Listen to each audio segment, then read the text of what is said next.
Les gens qui visitaient Brno pouvaient jusqu'en 1908 voir son joyau d'architecture gothique, la chapelle royale, située au croisement de la rue Vessela et de la place des Dominicains, fondée en 1297 par le roi Venceslas II.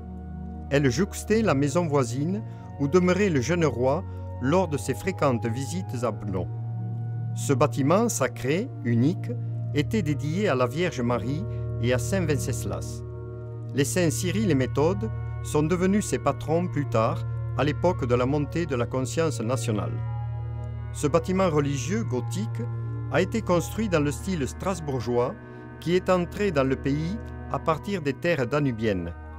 L'ensemble de la chapelle reposait sur une seule colonne située en son milieu.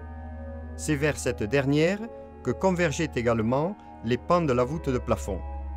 Le presbyterium, c'est-à-dire l'endroit où le prêtre exerçait la liturgie, se trouvait sur le flanc oriental et l'architecte y incorpora 3 hautes fenêtres à jambages et remplages en pierre.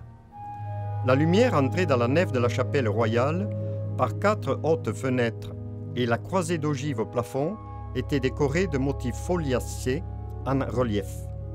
Au nord de la chapelle centrale se trouvait encore un bâtiment mineur qui, au départ, servait aussi de chapelle. Mais plus tard, il est devenu oratoire, c'est-à-dire un espace clos destiné aux prières. Mais le roi Venceslas II ne vécut pas assez longtemps pour voir l'achèvement de cette construction. C'est probablement la veuve du roi, Eliška Vreitzka, qui assura le relais puisque Jean de Luxembourg lui fit cadeau de ce sanctuaire en 1322.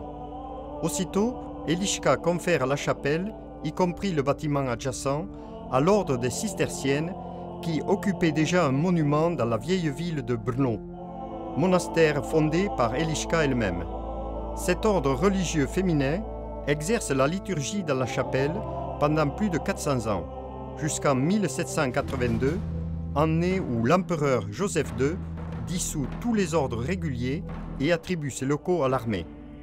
Réaménagée en 3 étages, certaines de ses fenêtres murées, la chapelle exécrée devient un entrepôt militaire. En 1903, le monument en ruine est transmis à la ville qui s'en préoccupe peu. Malgré la protestation publique et l'appel de la cour de Vienne, le bâtiment est démoli en 1908 pour permettre l'installation d'une ligne de tramway passant par la place des Dominicains. L'hôtel de ville promet néanmoins de reconstituer le bâtiment démonté dès qu'une localité convenable lui sera trouvée.